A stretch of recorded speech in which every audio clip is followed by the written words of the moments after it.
नमस्कार, मी doctor Swapnali homeo मंत्रा क्लिनिकमध्ये तुमचे स्वागत करते. मागच्या व्हिडिओमध्ये आपण होमिओपॅथी म्हणजे काय हे थोडक्यात पाहिलं होतं.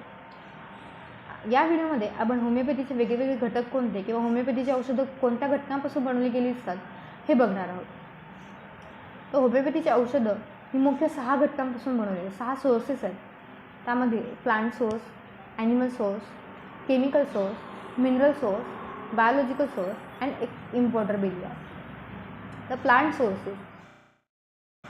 सोर्सेस म्हणजे प्रत्येक वेगळ्या झाडांपासून, झाडांच्या प्रत्येक भागापासून, म्हणजे पानं आली, फुलं आली, फळं आली, मूळ आलं, खोड आलं, झाडाची साल आली, तर अशा प्रत्येक वेगळ्या भागापासून औषध बनवलं गेलं आहे. प्रत्येक झाडाचे त्याच्या प्रत्येक भागाचे औषधी गुणधर्म हे वेगळे आहे आणि त्यानुसार त्याचा अभ्यास करून त्याच्यापासून औषध बनवले गेले आहे. ॲनिमल सोर्सेसमध्ये मुंग्यांपासून औषध बनवलं गेलं आहे, स्पायडरपासून औषध बनवलं गेलं आहे, स्नेक वेनम्स त्यांच्यापासून औषध बनवलं गेलं आहे. त्यानंतर केमिकल सोर्स, जवळजवळ बरेच केमिकल आहेत ज्याच्यापासून 20% मेडिसिन्स हे केमिकल सोर्सेसपासून बनवले गेले आहेत. मिनरल्स, बऱ्यापैकी सगळे मिनरल्स जे आहेत त्यांच्यापासून औषध बनवले गेले आहे.